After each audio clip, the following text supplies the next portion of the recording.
যে একই তথ্য কিন্তু কোন জায়গা থেকে পরীক্ষা প্রশ্নটি আসবে এটা মাথায় রাখতে হবে। আসো পরের প্রশ্নে।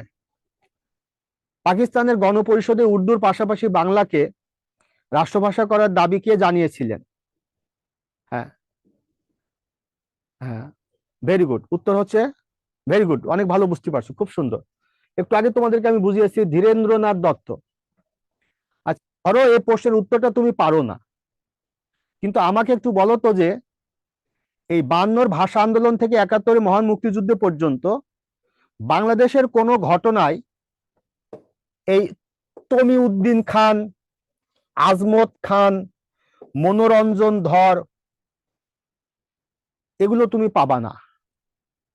তার আনসারটা হচ্ছে ধীরেন্দ্রনাথ দত্ত। বুঝাই কেন ধীরেন্দ্রনাথ দত্ত? কারণ চারটে তুমি ধীরেন্দ্রনাথ দত্তের নামটা না জানলেও বাকি তিনটা নাম কোনো ঘটনার সাথে তুমি পড়োনি। তার মানে পরীক্ষা হলে অনেক সময় ঝুঁকি নিতে হয় না, মানে আন্দাজে, যেটাকে বলে আন্দাজে দাগানো। তাহলে আন্দাজে দাগানো মানে কি, কিছুটা হলে তো আন্দাজ করতে হয়, কিছুটা হলে তো আন্দাজ করতে হয়। তার মানে আনসারটা কিন্তু আলটিমেটলি এটা না, এটা না, এটা না, তাহলে বাকি থাকে কোনটা? এটা। সঠিক আনসার হচ্ছে ধীরেন্দ্রনাথ দত্ত। আচ্ছা, এরপরে আমরা যুক্ত ফ্রন্টে যাব, নতুন টপিক। স্যার কথা বেঁধে বেঁধে আসে, আচ্ছা ভয়েস আটকে আটকে যাচ্ছে, এই সমাধান করো। আচ্ছা, আমরা আসরের নামাজের পরে বাকি ক্লাস, আমরা 10 মিনিট ব্রেক দিচ্ছি। 10 মিনিট, হ্যাঁ 10 মিনিটস ব্রেক, আমরা আফটার 10 মিনিটস উইল স্টার্ট ইনশাল্লাহ। আমরা আসরের নামাজে ব্রেকে যাচ্ছি, তো ব্রেকে যাও।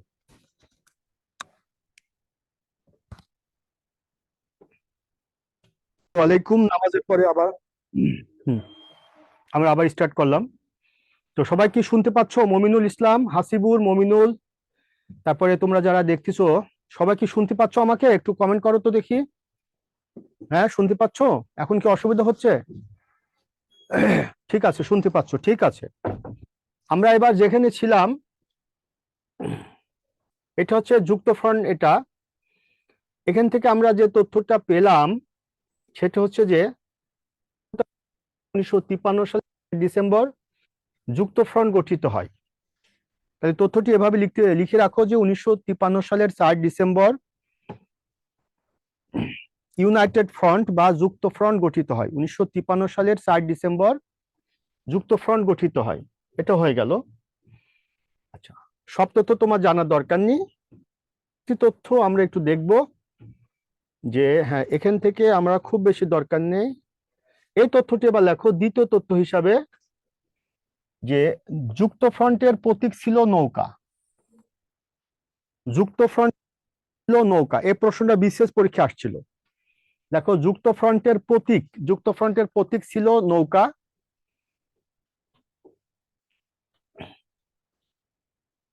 পরের তথ্যটি লেখো যে সেটি হলো, আমরা একটু লিখতে থাকি, তারপরে শেষের দিকে তো আমরা সব লিখতে পারবো না, শেষের দিকে তোমাদের সব দাগিয়ে দিব। আমরা উপরে একটু লিখে ফেলি, শেষের দিকে আমরা দাগিয়ে দিব আমি তোমাকে। দেখো, যুক্ত ফ্রন্টের প্রতীক ছিল নৌকা।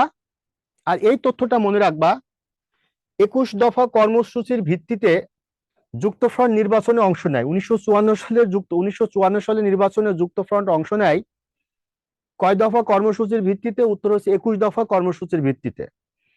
তাহলে 21 দফা কর্মসূচির ভিত্তিতে যুক্তফ্রন্ট নির্বাচনে অংশ নেয়। এরপরে তথ্যটি মনে রাখবা যে এই যে 21টি দফা, সেই 21 দফার মধ্যে প্রথম দাবি ছিল বাংলাকে পাকিস্তানের অন্যতম রাষ্ট্রভাষা হিসেবে স্বীকার করা। তাহলে কথাটা হলো যে 21 দফার প্রথম দফা ছিল বা প্রথম দাবি ছিল বাংলাকে পাকিস্তানের অন্যতম রাষ্ট্রভাষা হিসেবে প্রতিষ্ঠা করা। 1954 সালে যে যুক্তফ্রন্ট নির্বাচন হয়, সে যুক্তফ্রন্ট নির্বাচনে যে দলগুলো অংশ নেয়, সে দলগুলোর প্রথম যে দফা ছিল সেটি হচ্ছে বাংলাকে পাকিস্তানের অন্যতম রাষ্ট্রভাষা করা। আর 21 দফার ভিত্তিতে যুক্তফ্রন্ট নির্বাচনে অংশ নেয়। এরপরে যে যুক্তফ্রন্টের যে মন্ত্রিসভা, সে মন্ত্রিসভার মুখ্যমন্ত্রী হন শের বাংলা একে ফজল হক। তাহলে পরীক্ষা আসতে পারে যে যুক্তফ্রন্ট মন্ত্রিসভার মুখ্যমন্ত্রী কে ছিলেন? যুক্তফ্রন্ট মন্ত্রিসভার মুখ্যমন্ত্রী ছিলেন শের বাংলা একে ফজল হক। আর এই যে কৃষি, বন, সমবায় ও ছিলেন শেখ মুজিবুর রহমান। গুরুত্বপূর্ণ, যে বঙ্গবন্ধু শেখ মুজিবুর রহমান যুক্তফ্রন্ট মন্ত্রিসভার কোন মন্ত্রীর দায়িত্বে ছিলেন? উত্তর আছে কৃষি, বন, সমবায় ও পল্লী উন্নয়ন মন্ত্রণালয়ের দায়িত্ব। 1954 সালের যুক্তফ্রন্ট কি কি প্রশ্ন আসতে পারে শুনে রাখো, প্রশ্নগুলো তুমি কমন পেয়ে যাবো পরীক্ষার হলে ইনশাল্লাহ। যে যুক্তফ্রন্ট নির্বাচন অংশ নিয়েছিল কয়টা দফার ভিত্তিতে? 21টি দফার ভিত্তিতে। 21 দফার মধ্যে প্রথম দফা কি ছিল? বাংলাকে পাকিস্তানের রাষ্ট্রভাষা করা। যুক্তফ্রন্টের যে মন্ত্রিসভা, তার মুখ্যমন্ত্রী কি ছিলেন? শের বাংলা কে ফজলুল হক। যুক্তফ্রন্টের নির্বাচনী প্রতীক কি ছিল? সেটা হচ্ছে নৌকা। আর মুসলিম লীগের একটু লিখে রাখতে পারো যে মুসলিম লীগের নির্বাচনী প্রতীক ছিল হারিকেন।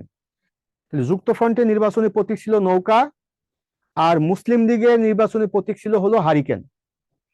আর বঙ্গবন্ধু শেখ মুজিব যুক্তফ্রন্টের মন্ত্রিসভার কোন মন্ত্রীর দায়িত্ব পালন করেছিলেন? সেটা হচ্ছে কৃষি, বন, সমবায় ও পল্লী উন্নয়ন মন্ত্রীর। কৃষি, বন, সমবায় ও পল্লী উন্নয়ন মন্ত্রীর দায়িত্বে ছিলেন। সব তথ্য তোমার জানার দরকার নেই, এগুলো বেশি করে জানবা,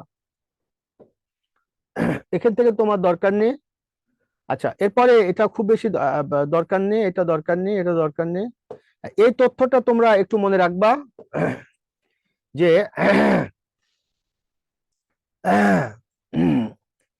পাকিস্তানের প্রথম সামরিক আইন জারি করেন কে? হবে ইস্কান্দার মির্জা। এই তথ্যটি মনে রাখবা। আমি এগুলো তোমাদেরকে পড়িয়ে যাচ্ছি, সবগুলো লেখার দরকার নেই এখন, সব লিখতে গেলে তুমি পারবা না, পরে এটা লিখে নিও। যদি দ্রুত লিখতে পারো সাথে সাথে লিখে নিতে পারো। পাকিস্তানের প্রথম সামরিক আইন কে জারি করেন? উত্তর হলো ইস্কান্দার মির্জা। পাকিস্তানের প্রথম সামরিক আইন জারি করেন ইস্কান্দার মির্জা। এখান থেকে কয়েকটা তথ্য লিখে রাখো। দেখো, পাকিস্তানের প্রথম প্রেসিডেন্ট ছিলেন ইস্কান্দার মির্জা। পাকিস্তানের প্রথম প্রেসিডেন্ট ছিলেন ইস্কান্দার মির্জা।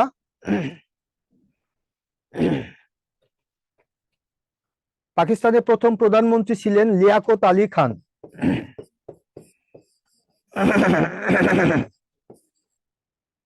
প্রথম প্রধানমন্ত্রী ছিলেন লিয়াকত আলী খান। পাকিস্তানের প্রথম প্রধানমন্ত্রী ছিলেন লিয়াকত আলী খান। তাহলে পাকিস্তানের প্রথম প্রেসিডেন্ট ছিলেন ইস্কান্দার মির্জা, পাকিস্তানের প্রথম প্রধানমন্ত্রী ছিলেন লিয়াকত আলী খান, পাকিস্তানের প্রথম প্রেসিডেন্ট ছিলেন ইস্কান্দার মির্জা, পাকিস্তানের প্রথম প্রধানমন্ত্রী ছিলেন লিয়াকত আলী খান। হ্যাঁ, আমি আবু সালে ঠিকই বলছো, আমি দাগিয়ে দিচ্ছি, তোমরা পরবর্তীতে রেকর্ড ক্লাস দেখে এগুলো নোট করে নিতে পারবা, খুব সুন্দর। তো যে তথ্যগুলো তোমাদের এখানে দেওয়া নেই সেগুলো তোমাদেরকে আমি লিখে দিচ্ছি। হ্যাঁ, খাজা নাজিমউদ্দিন কে ছিলেন? খুব সুন্দর একটা প্রশ্ন করছো হাসিবুর রহমান। খাজা নাজিমউদ্দিন ছিলেন 1952 সালে ভাষা আন্দোলনের সময় পাকিস্তানের প্রধানমন্ত্রী। একটু খেয়াল করে দেখো, পাকিস্তানের প্রথম প্রধানমন্ত্রী কে ছিলেন? উত্তর হবে লিয়াকত আলী খান। আর 1952 সালের ভাষা আন্দোলনের সময় পাকিস্তানের প্রধানমন্ত্রী কে ছিলেন? খাজা নাজিমউদ্দিন। হাসিবুর রহমান, তুমি কি ক্লিয়ার হয়েছো ভাই? জিনিসটা ক্লিয়ার বুঝতে পারছো যে পাকিস্তানের প্রথম প্রধানমন্ত্রী লিয়াকত আলী খান, আর 1952 সালের ভাষা আন্দোলনের সময় পাকিস্তানের প্রধানমন্ত্রী ছিলেন খাজা নাজিমউদ্দিন। আর 1952 সালের ভাষা আন্দোলনের সময় পূর্ব বাংলার মুখ্যমন্ত্রী ছিলেন নুরুল আমিন। আর পাকিস্তানের প্রথম প্রেসিডেন্ট ইস্কান্দার মির্জা। এগুলো কিন্তু তোমার মাথার মধ্যে ঝামেলা করবে, তাই তোমাদের বারবার করে এগুলো ক্লিয়ার করে দিচ্ছি। হ্যাঁ, ভেরি গুড। আচ্ছা, অনেক তথ্য আমি তোমাদেরকে, এই তথ্যটা তোমরা মনে রাখবা যে সেটা হচ্ছে যে কাগমারি সম্মেলন, ঐতিহাসিক কাগমারি সম্মেলন কত সালে হয়েছিল? 1952 সালের 7 ফেব্রুয়ারি। ঐতিহাসিক কাগমারি সম্মেলন। আমি যদি তোমাদেরকে সত্যিকার অর্থে, তোমরা বুঝতে পারছো যে আমার মাথার মধ্যে এত তথ্য আছে, যদি আমি তোমাদেরকে এই তথ্যগুলো একের পর এক ব্যাখ্যা দিতে থাকি, তাই তোমার এই 2 ঘন্টার সময় আমার জন্য কিছু না, কিন্তু তোমাদেরকে এত ব্যাখ্যা দেওয়ার সময় আমার নেই। বাট যেগুলো গুরুত্বপূর্ণ তথ্য, সেই তথ্যগুলো তোমাকে আমি বুঝিয়ে দিচ্ছি, তারপরে একটু শুনবা। যদি শেষের দিকে সময় থাকে আমি তোমাদেরকে বলবো। যে প্রশ্নটি আসতে পারে যে কাগমারি সম্মেলন কবে অনুষ্ঠিত হয়? 1957 সালের 7 ফেব্রুয়ারি। 2 নম্বর, কাগমারি সম্মেলনটি কোথায় অনুষ্ঠিত হয়? উত্তর হবে টাঙ্গাইলের সন্তোষে। এই কাগমারি সম্মেলনের সভাপতিত্ব কে করেছিলেন? আব্দুল হামিদ খান ভাসানী। সম্মেলনের প্রধান অতিথি কে ছিলেন? হোসেন শহীদ সরওয়ার্দী। অ্যাডিশনাল মনে রাখবা, হোসেন শহীদ সরওয়ার্দীকে বলা হয় গণতন্ত্রের মানসপুত্র। হ্যাঁ,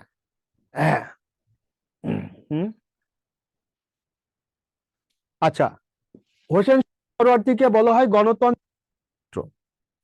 আর হোসেন শহীদ সোহরাওয়ার্দী ছিলেন বঙ্গবন্ধুর বঙ্গবন্ধুর রাজনৈতিক গুরু। এটাও একটু মনে রাখবা যে বঙ্গবন্ধুর রাজনৈতিক গুরু কে ছিলেন।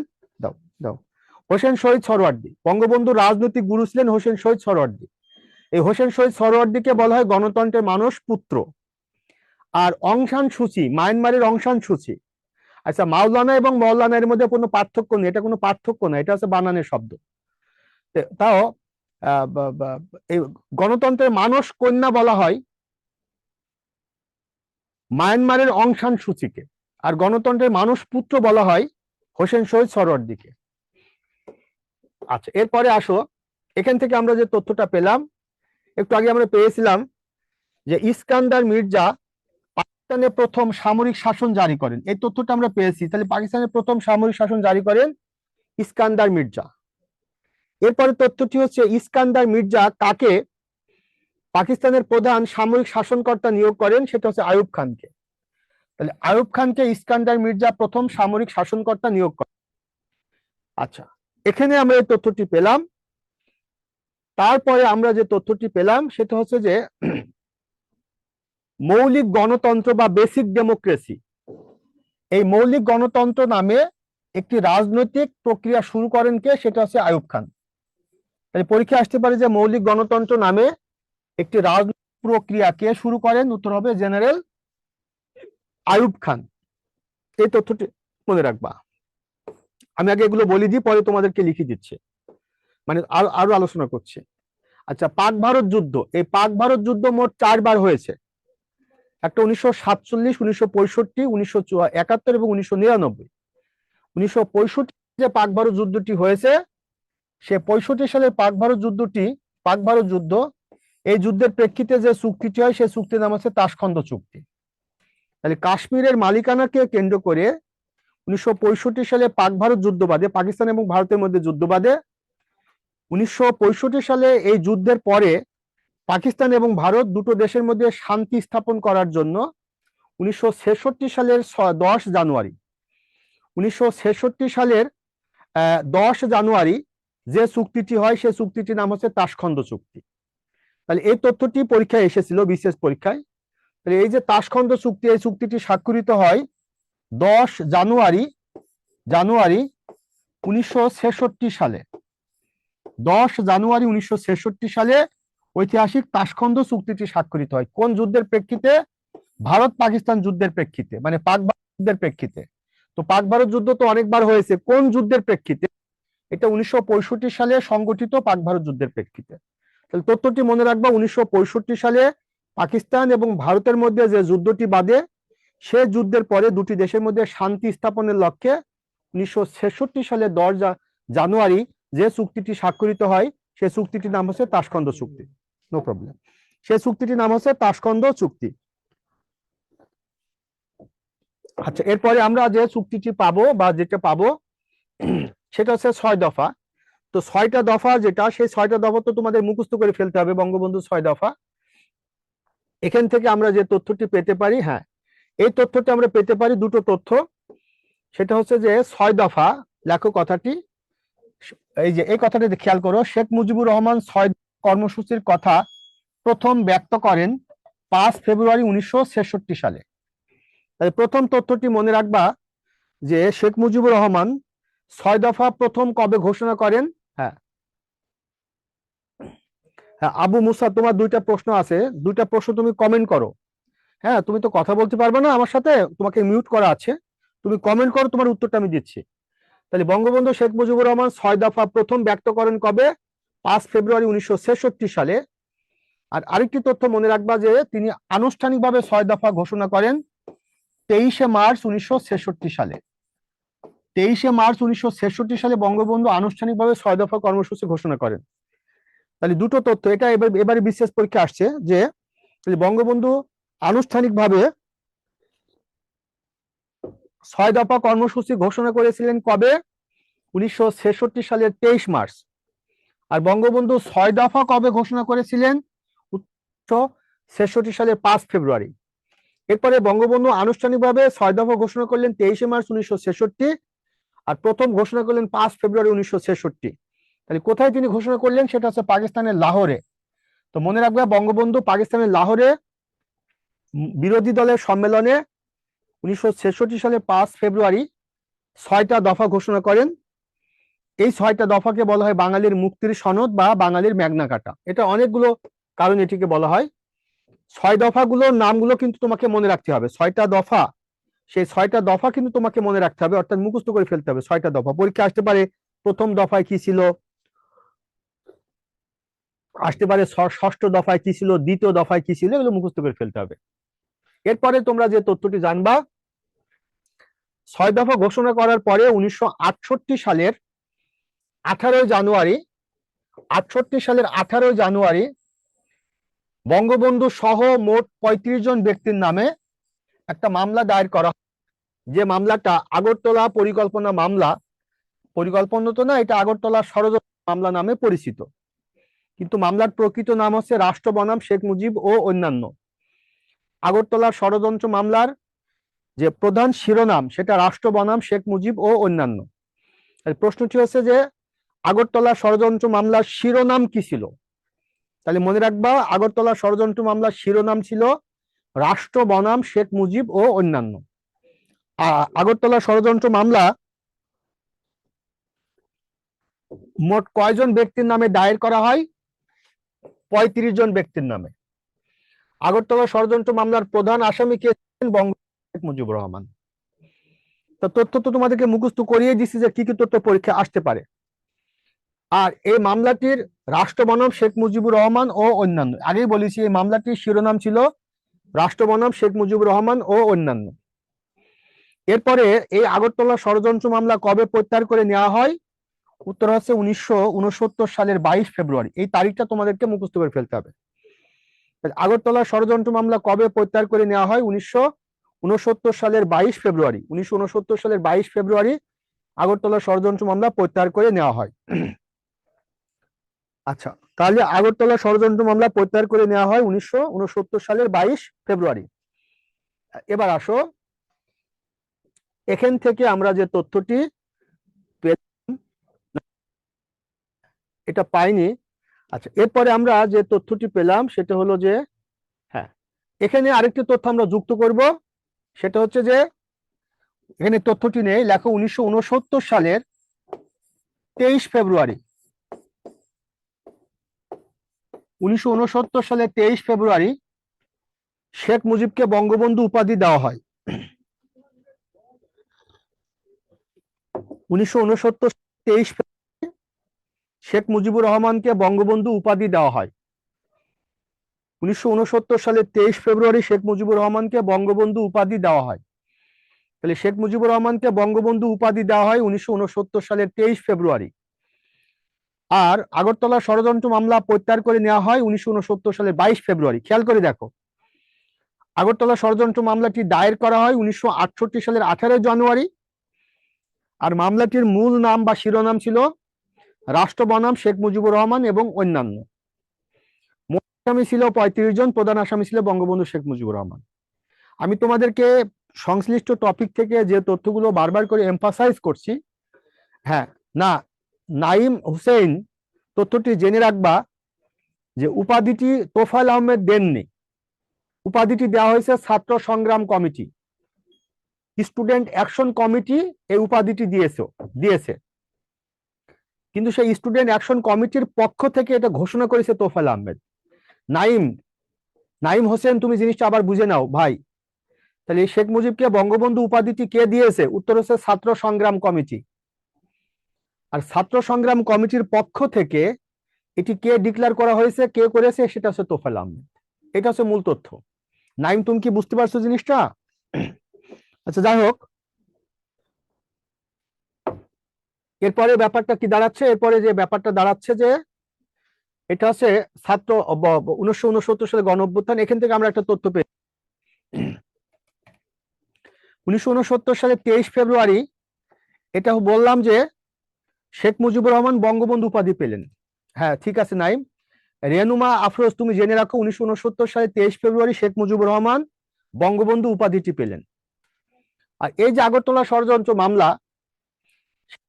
মামলার মধ্যে যারা আগরতলা ষড়যন্ত্র আসামি, মোট 35 জন আসামি ছিল।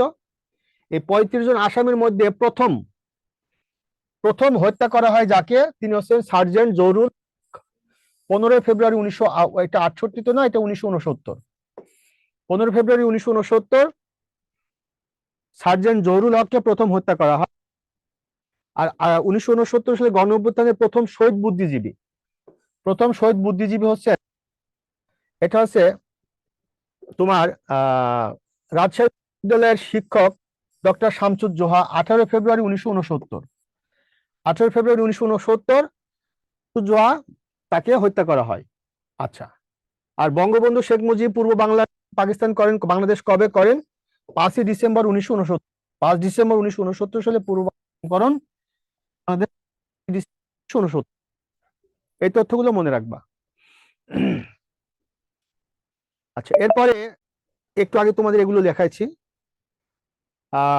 পাকিস্তানের সাধারণ নির্বাচন, এই নির্বাচনের সংক্রান্ত তথ্যগুলো মনে রাখবা যে পাকিস্তানের জাতীয় পরিষদের নির্বাচন অনুষ্ঠিত হয় 7ই ডিসেম্বর 1970 সালে।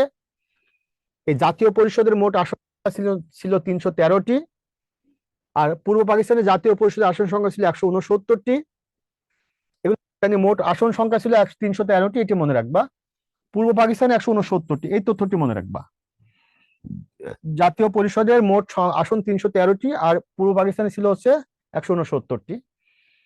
আচ্ছা, এখানে এই যে নির্বাচনের যে ফলাফল, সেই নির্বাচনের ফলাফল ছিল আওয়ামী লীগ 298টি আসন পেয়েছিল নির্বাচনে। আচ্ছা, এটা মনে রাখবা। আচ্ছা, এরপরে এখান থেকে একটা তথ্য আমরা পেলাম যে প্রেসিডেন্ট ইয়াহিয়া খান 1971 সালের 1 মার্চ জাতীয় পরিষদের অধিবেশন অনির্দিষ্টকালের জন্য করেন। তাহলে প্রেসিডেন্ট ইয়াহিয়া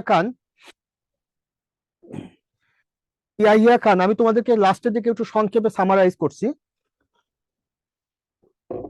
প্রেসিডেন্ট ইয়াহিয়া খান কবে 1971 সালের 1 মার্চ জাতীয় পরিষদের অধিবেশন অনির্দিষ্টকালে স্থগিত করেন, আর বঙ্গবন্ধুর নেতৃত্বে 1971 সালের 2 মার্চ থেকে 25শে মার্চ পর্যন্ত পাকিস্তান সরকারের বিরুদ্ধে অসহযোগ হয়। তাহলে আসতে পারে 1971 সালের কত তারিখ থেকে কত তারিখ পর্যন্ত? উত্তর 2 মার্চ থেকে 25শে মার্চ পর্যন্ত নন কোঅপারেশন মুভমেন্ট, বাংলা বলে অসহযোগ আন্দোলন পরিচালিত হয়। 1971 সালে 2 মার্চ থেকে 25শে মার্চ পর্যন্ত অসহযোগ আন্দোলন পরিচালিত হয়। কার নেতৃত্বে? শেখ মুজিবুর রহমানের নেতৃত্বে। আচ্ছা, এরপরে এই তথ্যটা খুবই গুরুত্বপূর্ণ। 2 মার্চ জাতীয় পতাকা দিবস। 2 মার্চ, এই যে 1971 সালে 2 মার্চ ঢাকা বিশ্ববিদ্যালয়ের কলা ভবনের বটতলায় এক ছাত্র সভায় আসম আব্দুর রব বাংলাদেশের জাতীয় পতাকা প্রথম উত্তোলন করেন। এই তথ্যটি খুবই গুরুত্বপূর্ণ। তাহলে বাংলাদেশের জাতীয় পতাকা প্রথম উত্তোলন করেন কে? আসম আব্দুর রব। কবে? 1971 সালের 2 মার্চ। কোথায়? ঢাকা বিশ্ববিদ্যালয়ের কলা ভবন পতাকা দিবস। তোমরা অনেক তথ্যই মুখস্থ করো, সব তথ্য কিন্তু কার্যকরী তথ্য না। আমি তোমাদের যেগুলো আলোচনা করছি, যেগুলো তোমাদেরকে দাগিয়ে দিচ্ছি, মনে রাখবে এগুলো সবচেয়ে বেশি গুরুত্বপূর্ণ। একটু আগে তোমাদের এটা লেখাইছি। আচ্ছা, এরপরে যে তথ্যটি আমরা জানবো যে এই যে 3 মার্চ, 1971 সালে 3 মার্চ পল্টন ময়দানে, 1971 সালে 3 মার্চ পল্টন ময়দানে ছাত্র জনসভায় জাতীয় সঙ্গীত হিসাবে রবি ঠাকুরের আমার সোনার বাংলা গানটি নির্বাচন করা হয়। তাহলে বাংলাদেশের জাতীয় সঙ্গীত, এটি রচয়িতা রবি ঠাকুর। রবি ঠাকুরের যে আমার সোনার বাংলা কবিতাটি আমাদের জাতীয় সঙ্গীত হিসাবে নেওয়া হয়েছে কবে? 1971 সালের 3 মার্চ। কোথায়? পল্টন ময়দানের এক জনসভায়। তাহলে 2 মার্চ 1971 আমাদের জাতীয় পতাকা দিবস। এদিন জাতীয় পতাকা প্রথম উত্তোলন করা হয়। আর 3 মার্চ 1971 আমাদের জাতীয় সঙ্গীত হিসাবে রবি ঠাকুরের আমার সোনার বাংলাকে গ্রহণ করা হয়। এরপরে একই তারিখে মনে রাখবা, একই তারিখে 3 মার্চ 1971, এই 3 মার্চ 1971 আসম আব্দুর রব বঙ্গবন্ধুকে জাতির জনক উপাধিতে ভূষিত করে। তথ্যটি মনে রাখবা, বঙ্গবন্ধুকে জাতির জনক উপাধি দেন। আচ্ছা, আবু মুসা, ক্লাস শেষে তোমাকে একটু সময় দেবো, ঠিক আছে? আসম এর পূর্ণরূপ কি স্যার? এটা তো আমি বলতে তাসলিমা, এটা আমার জানা নেই, তো আসম আব্দুরা বঙ্গবন্ধুকে জাতির জনক উপাধি দেন, আর বঙ্গবন্ধুকে বঙ্গবন্ধু উপাধি দেন তোফায়েল আহমেদ ছাত্র সংগ্রাম কমিটির পক্ষ থেকে। কবে? সেটা হচ্ছে 23শে ফেব্রুয়ারি 1969। আর উপাধি দেওয়া হয়েছে 1971 সালের 3 মার্চ। আমি বারবার করে তোমাদের বলছি, বারবার করে বলছি যাতে তোমার মনে থাকে। বঙ্গবন্ধু সহ মোট 34 জন ব্যক্তির নামে 18 জানুয়ারি 1968 আগরতলা মামলা দায়ের করা হয়েছে। 69 সালে 23 ফেব্রুয়ারি বঙ্গবন্ধুকে বঙ্গবন্ধু উপাধি দেওয়া হয়েছে। 3 মার্চ 1971 জাতির জনক উপাধি দেওয়া হয়েছে। আচ্ছা,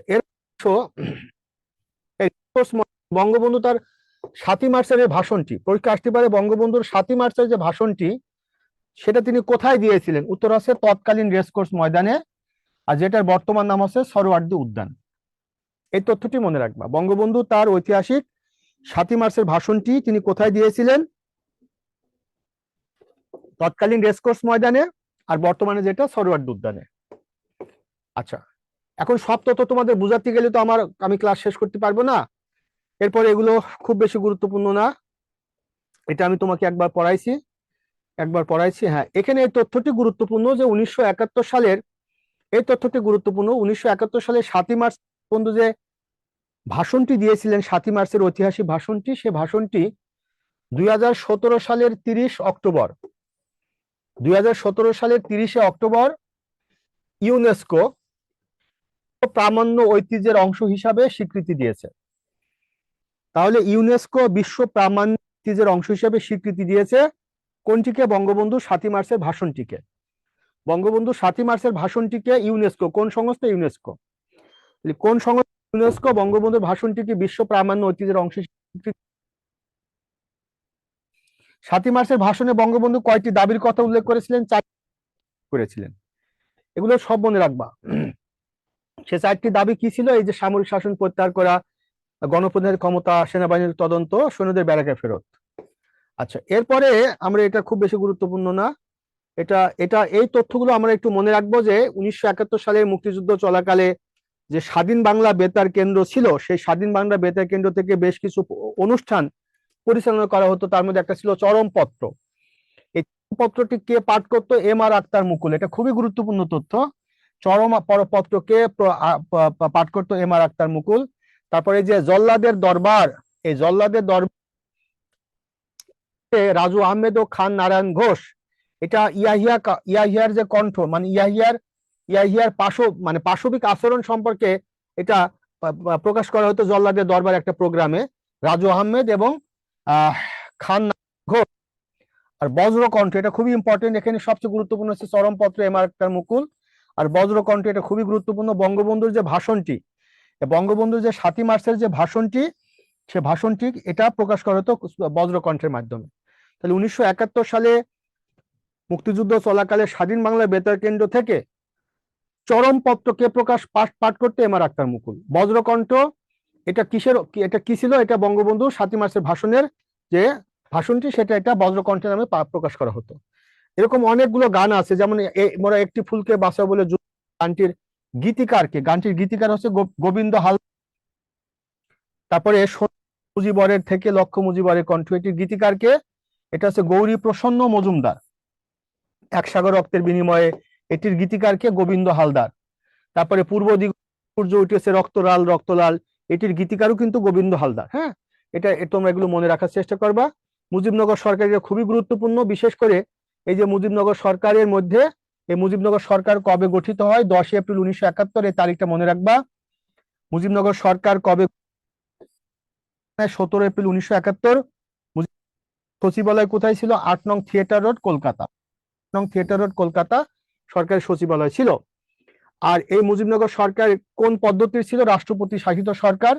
এবং আমরা জানি যে মুজিবনগর সরকারের রাষ্ট্রপতি ছিলেন বঙ্গবন্ধু শেখ মুজিবুর রহমান, উপরাষ্ট্রপতি বা অস্থায়ী রাষ্ট্রপতি ছিলেন সৈয়দ নজরুল ইসলাম। এই তথ্যগুলো তোমরা মনে রাখবা। তাহলে কবে গঠন আর কবে শপথ, আর এটা সচিবালয় কোথায় ছিল, এটা তোমরা জানলে।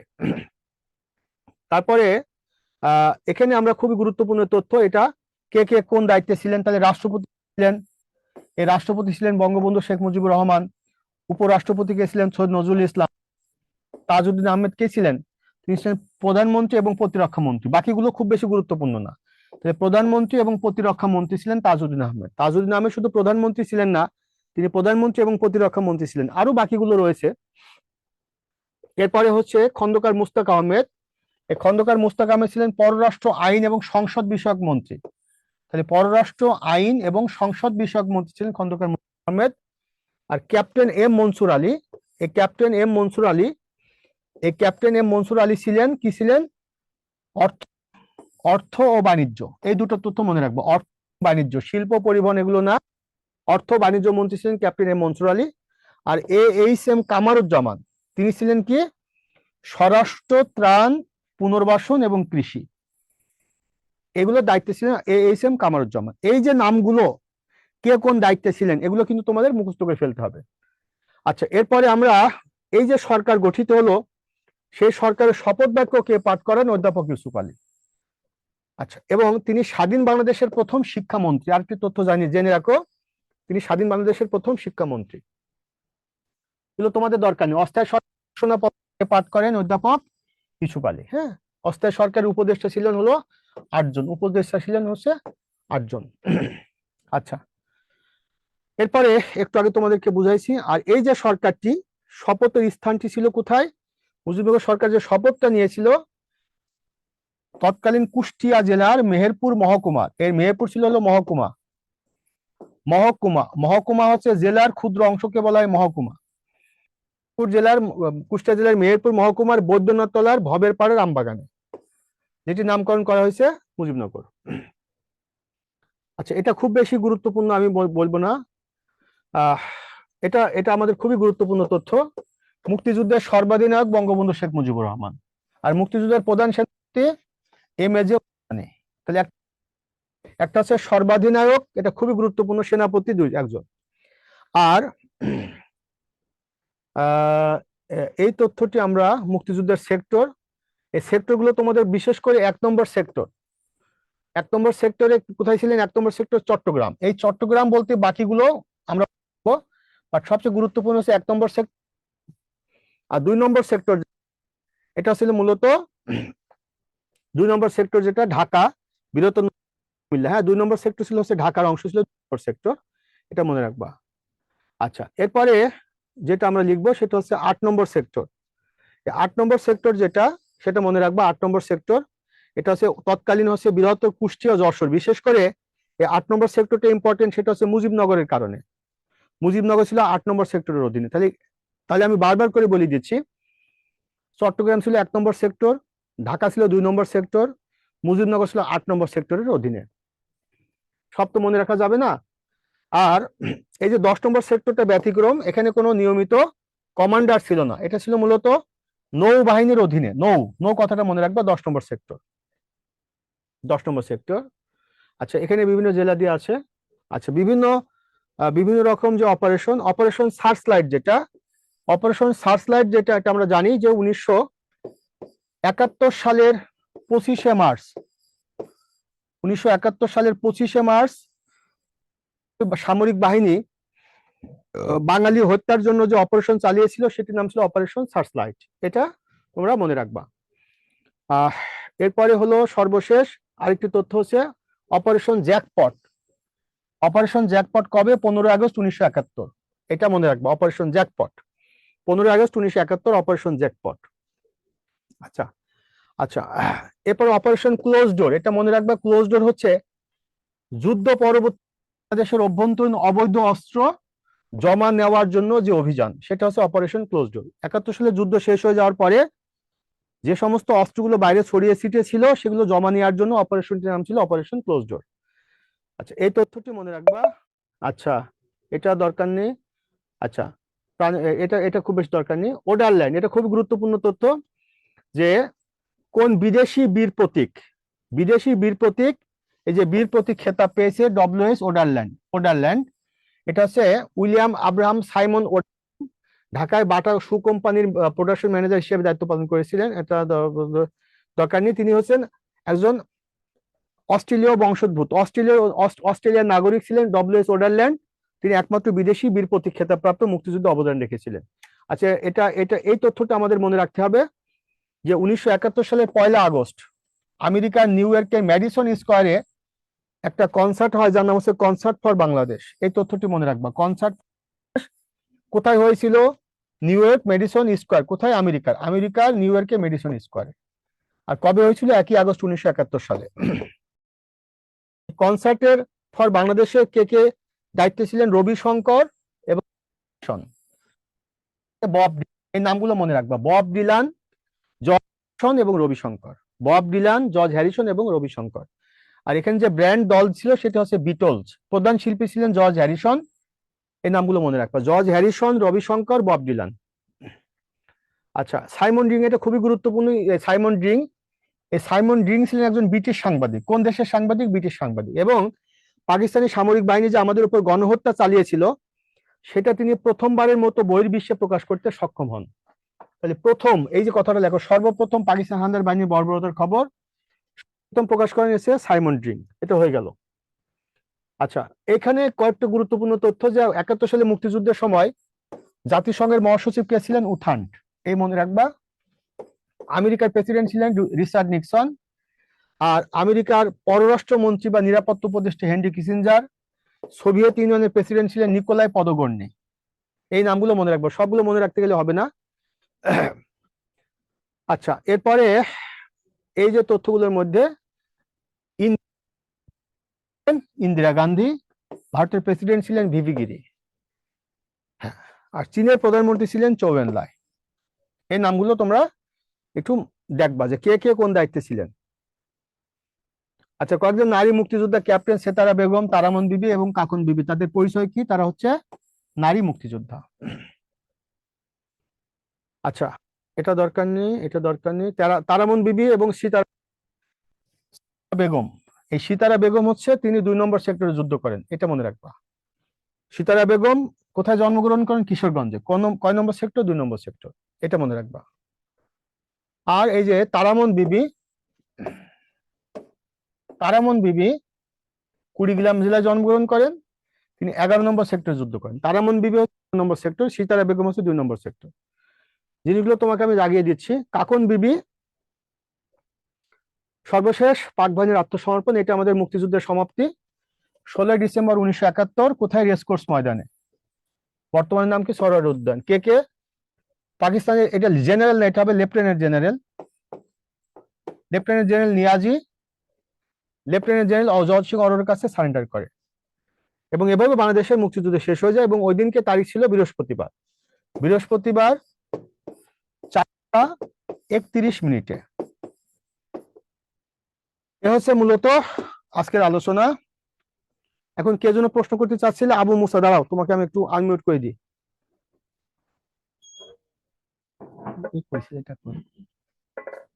হ্যাঁ, আসো তুমি। ওই যে আবু মুসাকে একটু কথা বলার সুযোগ দাও তো। বলো আবু মুসা, বলো।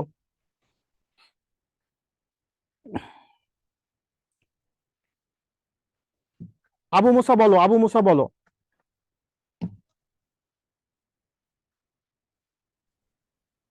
স্যার আসসালামু আলাইকুম। হ্যাঁ, ওয়ালাইকুম সালাম, বলো। হচ্ছে স্যার ওই আমার দুইটা প্রশ্ন হচ্ছে যে আমি আপনার প্রথম ক্লাসটা আমি পড়তে পারি নাই, তো আমি সবাই মতো গিয়ে দেখি আর কি, ইউটিউব দেখি, আলহামদুলিল্লাহ ভালো লাগছে। আমি মোটামুটি পড়াগুলো কমপ্লিট করেছি আর কি। তো আমার ওখানে হচ্ছে, তো এখন একটা প্রশ্ন যেটা আমি ওই বিদ্যালয়ের ওয়েবসাইটে দেখতে পাইছি কি, যে মানে আজকে যেটা ক্লাস হচ্ছে 3 নাম্বার ক্লাস, কিন্তু 2 নাম্বার ক্লাস তাহলে গেল কি? কারণ আমি তো প্রথম ক্লাসে করছি, আজকে এটা ক্লাস, আর মানে 2 নাম্বার ক্লাসটা আমি খুঁজে পাইলাম না। আর এটা তুমি সার্ভিস সেন্টারে কথা বলো, সার্ভিস সেন্টারে। স্যার আজকে তাহলে আপনি স্যার কত নম্বর লেকচারে ক্লাস? আচ্ছা, এটা এটা নিয়ে তুমি সার্ভিস সেন্টারে কথা বলো। হ্যাঁ, সাগর বলো, সাগর বলো। স্যার আমি আরেকটা সবাইকে, প্রশ্ন ছিল স্যার আমার। হ্যাঁ, আমি তো সবাইকে সময় দিলে তো আমি ক্লাস শেষ করবো। আমার এখন 5টার সময় আমার ক্লাস, 2 মিনিট পরে আমার একটা ক্লাস স্টার্ট হবে। স্যার হ্যাঁ, স্যার আমার আরেকটা প্রশ্ন স্যার। গুরুত্বপূর্ণ কথা স্যার। হ্যাঁ, বলো বলো। স্যার আমি তো স্যার এই যে খাদ্য অধিদপ্তরে পরীক্ষা দেবো স্যার। হ্যাঁ, আমি এসএসসি বাদে স্যার অ্যাপ্লাই করেছি ওখানে। আমি তো মনে করেন অনার্স পড়ি, তাই এই মুহূর্তে যদি মনে করেন জব টপ মনে করেন আমি যদি পরীক্ষা পাস করতে পারি, যদি মনে করেন আমার হয়ে যায়, তাই আমার কোনো সমস্যা স্যার? না, কোনো সমস্যা নেই ভাই, কোনো একেবারে কোনো সমস্যা নাই। না, কোনো সমস্যা নেই, কোনো টেনশন করার কিছু নেই। এটা নিয়ে তুমি টেনশনই করো না, এটা নিয়ে। এটা ও টেনশনের স্যার, আমি তো কারণ না। হ্যাঁ স্যার, আমি এই খুবই টেনশন করি স্যার। আমার এটা একটু আপনি ভালোভাবে বলতে পারেন স্যার? তোমার এটা নিয়ে কোনো টেনশন করার কোনো কারণ নেই। তুমি পরীক্ষা দাও, পাস করে তোমার চাকরি হবে, এটা নিয়ে তুমি কোনো টেনশন করো না। অনার্স টনার্স এসব করে কোনো বিষয় না স্যার, তাই তো? এটা টেনশনের টও না, তোমাকে তো বললাম এটা টেনশনের টও না। বলো তাসলিমা, বলো তোমরা একটু গঠনমূলক প্রশ্ন করলে পরে আমি একটু ভালো পছন্দ করি। হ্যাঁ স্যার তাহলে ধন্যবাদ স্যার, ভালো থাকেন। হ্যাঁ ভালো থাকবা। হ্যাঁ বলো, বলো তাসলিমা বলো। এই, তাসলিমাকে একটু সুযোগ দাও তো। শোনো, তোমাদের সবাইকে আমি প্রশ্ন করতে দিলে তো আসলে আমি ক্লাস শেষ করতে পারবো না। হ্যাঁ তোমরা একটু গঠনমূলক প্রশ্ন করো। মনে রাখবে কতগুলো শব্দ একত্রিত করে একটা বাক্য হয়, আর বাক্যের শেষে জিজ্ঞাসা চিহ্ন দিলে সেটা প্রশ্ন হয়। কিন্তু বাক্যের একটা অর্থ তো থাকতে হবে। হ্যাঁ সবকিছু দিয়ে তো আর প্রশ্ন হয় না, বাক্য হয় কিন্তু প্রশ্ন হয় না। বলো তাসলিমা বলো। আসসালামু আলাইকুম স্যার। হ্যাঁ বলো, ওয়ালাইকুম সালাম বলো। কেমন আছেন স্যার? স্যার, আমি বলতে চাইছিলাম যে এই যে আপনি অনেক সুন্দরভাবে পড়াইছেন। মানে আজকে পড়াটা এমন ভাবে আমার স্মরণীয় থাকবে যেন একেবারে জীবনের লাইফ শেষ পর্যায়ে পর্যন্ত। ঠিক আপনি যেভাবে লেকচারটা দিয়েছেন সেভাবে যদি আমাদের একটা লেকচার সিট তৈরি করা হতো তাহলে অনেক ভালো হতো। আমাদের যে একটা লেকচার সিট তো আছে কিনছি বিদ্যাবাড়ি থেকে, এই লেকচার সিটে অনেক মানে এগুলো পড়লে জিমানি বাপ, এটাই বলছিলাম। মানে মানে মানে সুস্থ হওয়ার আগে অসুস্থ হয়ে যাও, তাই তো? হ্যাঁ বুঝতে পারছি। শোনো, এখন কথা হলো যে অসুবিধা নেই ইনশাল্লাহ। তুমি তোমার প্রশ্ন আমি বুঝতে পারছি, এটা ব্যবস্থা হবে ইনশাল্লাহ। আর আর স্যার কারো কোনো আমার প্রশ্ন আছে? একটা ছোট কথা ছিল স্যার, যে তাসলিমা আপুর সাথে আমার এই প্রশ্নটা যায় স্যার। আমি যেটা বলতে চাইছিলাম, আপনি তো পড়ান, মানে সুন্দর করে পড়ায় মার্ক করে দেন। তারপরে স্যার এই যে আমাদের শীটে স্যার এক্সট্রা অনেকগুলা প্রশ্ন দেওয়া থাকে, এখন দেখা যায় যে এটা কতগুলা থেকে পড়বো বা কি করবো মানে বুঝতে পারতেছিলাম না স্যার, এটা যদি একটু দেখতেন আপনি। ঠিক আছে, এখন এটার কোনো সমাধান নেই। হ্যাঁ কথা হচ্ছে যে প্রশ্ন হলো আচ্ছা, আচ্ছা কোনো সমস্যা নেই মমিনুল, কোনো সমস্যা নেই। শোনো, আমি বুঝতে পারছি, আমার এখনো ক্লাস শেষ হবে, আমি বুঝতে পারছি তোমাদের তোমাদের ব্যক্ত প্রশ্নগুলো আমি বুঝছি, আর তোমরা যে প্রশ্নগুলো করতেছো না মানে অব্যক্ত প্রশ্ন, সেটা আমি বুঝে গেছি। হ্যাঁ তো সব উত্তর তো একদিনে দেওয়া সম্ভব না, এটার উত্তর আমি আগামী দিন দেবো ইনশাল্লাহ। মানে স্যার কি আপনার বলে? ক্লাস করার শেষে যেই মানে শীটের যেগুলো এমসিকিউ আছে সবগুলোই স্যার আমরা পড়ে ফেলবো। হ্যাঁ তুমি সাদা বাদ দিয়ে কালো যা আছে সবই পড়ে ফেলবা, বইয়ের মধ্যে যত কালো কথা আছে সব পড়ে ফেলবা। মানে মানে বুঝতে পারছো? তবে আমি যেগুলো দাগাই দিচ্ছি এগুলোকে বেশি গুরুত্ব দিয়ে পড়বা। আচ্ছা আচ্ছা। বিদ্যা বিদ্যা বাড়িতে তোমাদের কোনো আলতু ফালতু তথ্য বইয়ের মধ্যে বা শীটের মধ্যে দেওয়া নেই, সবগুলোই পড়বা। তবে আমি যেগুলো দাগাই দিচ্ছি এগুলো একটু বেশি গুরুত্ব দিয়ে পড়বা। ঠিক আছে, আসসালামু আলাইকুম। একটু কথা বলো, কথা বলবেন? না, ওদের তো ক্লাস ও বাকি হ্যাঁ, ছিল। ওই যে না জিজ্ঞাসা করছিল আজকে যেন।